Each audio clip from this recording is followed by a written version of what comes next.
रमन और सुगंधा पर चोरी का इल्जाम लग गया। रमन जिस कंपनी में काम करता था, वह एक बहुत ही बड़ी कंपनी थी। उस कंपनी का हर डॉक्यूमेंट कॉन्फिडेंशियल था। उस कंपनी में काम करने वाले सारे लोग रमन के अच्छे दोस्त थे। आज रमन पर लगे इतने बड़े इल्जाम पे किसी ने कुछ नहीं कहा। सारे शहर में रमन की बेइज्जती हो रही थी।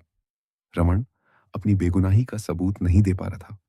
सब लोगों ने गवाही रमन के खिलाफ दी थी और रमन को अकेला महसूस हो रहा था।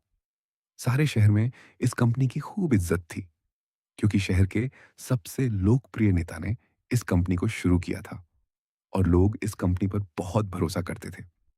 सब लोग रमन के खिलाफ हो चुके थे। उसके परिवार के बारे में हर जगह बुरा भला बोला जा रहा था। हर रोज रमन इस बेइज्जती को सहता, खूब रोता, मगर किसी को उस पर तरस नहीं आता। रमन अब इस जिल्लत से तंग आ चुका था। वह एक रात अपनी बीवी के साथ गाड़ी लेकर घर से गया और फिर कभी ना लौटा।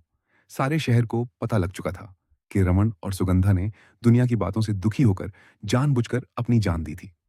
रमन और सुगंधा की इस अचानक मौत के बाद उनका एक लौता बेटा स्वरूप अकेला हो चुका था। स्वरूप बेहद प्यारा और शांत सा बच्चा था। वह सिर्फ 9 साल की उम्र में अपने माता पिता को खो चुका था और किस वजह से यह भी उसे ठीक से पता न थी। स्वरूप के दादा दादी ने उसे पाल पोस कर बड़ा किया। 19 साल की उम्र तक स्वरूप अकेला पड़ चुका था। उसके सपने बड़े थे, मगर उसकी शहर में इज्जत नहीं थी। स्वरूप को अकेले रहने की आदत थी। लोगों के ताने उसने बचपन से सुने थे। स्वरूप इतना सब सहकर भी हंसता रहता था।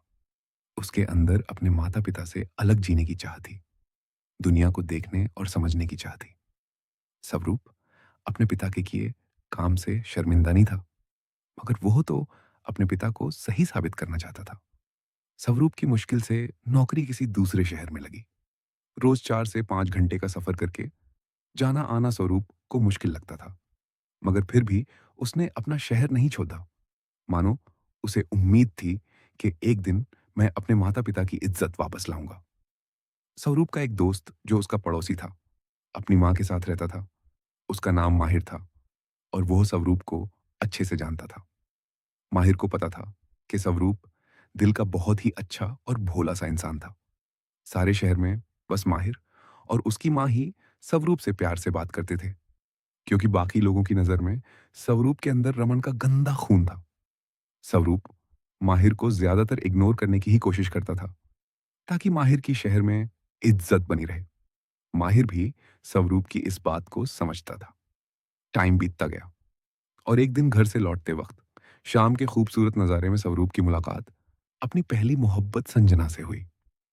संजना बेहद सुंदर और कॉन्फिडेंट लड़की थी।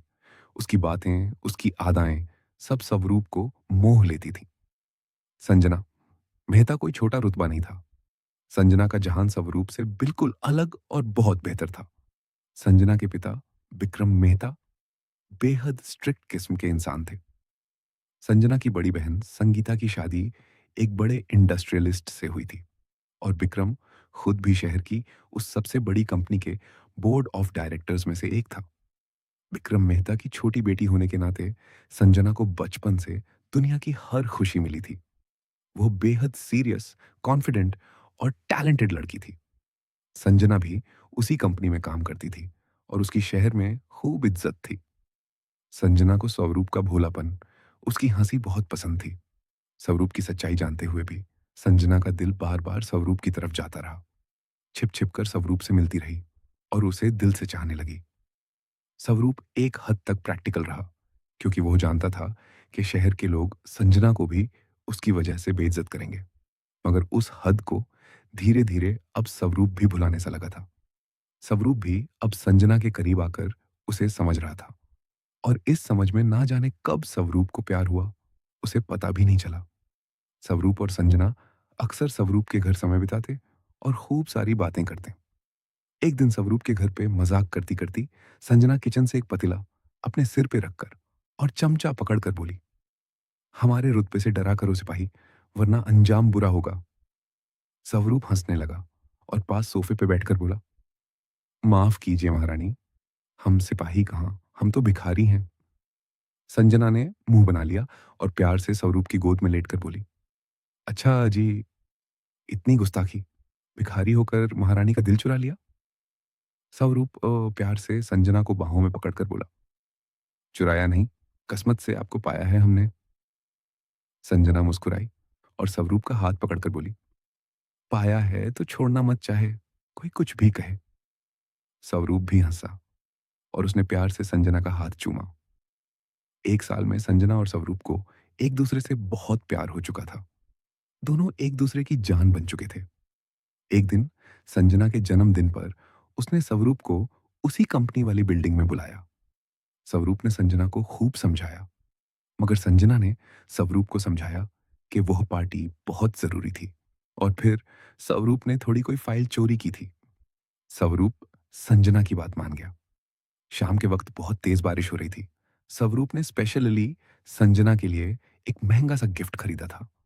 वो घबराया हुआ था कि कंपनी के लोग उसको क्या क्या बोलेंगे, मगर स्वरूप को अपनी संजना पर भी पूरा भरोसा था कि वह उसके साथ कुछ गलत नहीं होने देगी। स्वरूप सज धज के संजना की बर्थडे पार्टी पर गया। तेज बारिश के बीच स्वरूप के चेहरे पर वो भोली सी मुस्कान थी। वो एक्साइटमेंट के आज उसे पहली बार उसी कंपनी वाली बिल्डिंग में अपने पिता की बात रखने का मौका मिलेगा। वही जगह जहां उसके पिता ने सारी जिंदगी काम किया था। स्वरूप उस बिल्डिंग के अंदर जाने लगा तो कुछ सिक्योरिटी गार्ड्स ने उसे रोक लिया और अंदर नहीं जाने दिया। स्वरूप ने संजना को खूब फोन लगाए, मगर पार्टी के शोर के बीच संजना को अपने फोन की आवाज नहीं आई और स्वरूप निराश सा हो गया। स्वरूप कितनी बार सिक्योरिटी गार्ड से बोला, अरे मैं वो हूं मेहता साहब की बेटी संजना का दोस्त हूं, अच्छा दोस्त हूं। सिक्योरिटी गार्ड्स ने स्वरूप की बात पर यकीन नहीं किया और उसे बारिश में खड़ा रखा। स्वरूप हैरान था कि तान्हों से दूर शहर के लोगों के दिल में उसके लिए इतनी ज्यादा नफरत भी थी। जिस जगह के आसपास भी वो नहीं आता था, उस जगह आने की वजह उसका प्यार था। बारिश में स्वरूप भीगता रहा, सिक्योरिटी गार्ड से भीख मांगता रहा, मगर उसकी किसी ने नहीं सुनी। थोड़ी देर बाद संजना के पिता विक्रम मेहता एक आलीशान गाड़ी में पार्टी में आया। स्वरूप दूर से देख रहा था। एक ब्रांड न्यू मर्सिडीज से मिस्टर मेहता उतरे। उनके हाथों में फूल थे। सब उनसे मिल रहे थे। जो सिक्योरिटी गार्ड स्वरूप को धक्का दे रहे थे, वह विक्रम के आगे सिर झुका रहे थे। संजना के माता पिता, उसकी बहन जीजा, सब पूरी शान से उस बड़ी सी बिल्डिंग के अंदर गए। उनके कपड़े, रुतबा, सब स्वरूप तरसी आंखों से देखता रहा, मानो वह भी वही सब चाहता था। रुतबा, पैसा, शान और एक प्यारा सा परिवार। स्वरूप की आंखें नम सी हो गईं और उसे समझ आया कि संजना की जिंदगी उसे कई गुना बेहतर थी। स्वरूप बारिश में भीगता रहा, अपने माता पिता को याद करके रोता रहा। एकदम से बिल्डिंग से मिस्टर तनेजा निकले, जो मिस्टर मेहता के बेहद अच्छे दोस्त थे। तनेजा साहब अपनी गाड़ी के पास स्वरूप को देखकर बोले, वाह, एक बेइज्जत आदमी भी यहां बैठा है। पता है ना तुम्हें तुम किसकी औलाद हो। स्वरूप पहले से तरसा था और गुस्से में था। स्वरूप उठा और उसने गुस्से से तनेजा साहब का कॉलर पकड़ लिया और बोला, मेरे पापा ने कोई चोरी नहीं थी, तुम सबने मिलकर फंसाया था उनको। उनकी बढ़ती सक्सेस से जलते थे तुम। तनेजा साहब को गुस्सा आया और उन्होंने सिक्योरिटी गार्ड्स को बुलाया और गाड़ी में बैठने लगे। स्वरूप फिर चिल्लाया, देखा, सच्चाई बोली तो भाग रहे हो।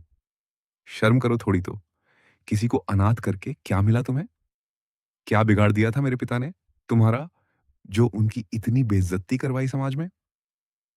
तनेजा साहब ने अपनी गाड़ी का शीशा बंद कर लिया और वहां से चले गए। स्वरूप चिल्लाता रहा, याद रखना, भगवान तुम्हें माफ नहीं करेंगे। मेरे पिता की भी आज बड़ी पोस्ट होती अगर तुमने उन्हें मारा नहीं होता। तुम्हें भी सजा मिलेगी, एक दिन जरूर मिलेगी।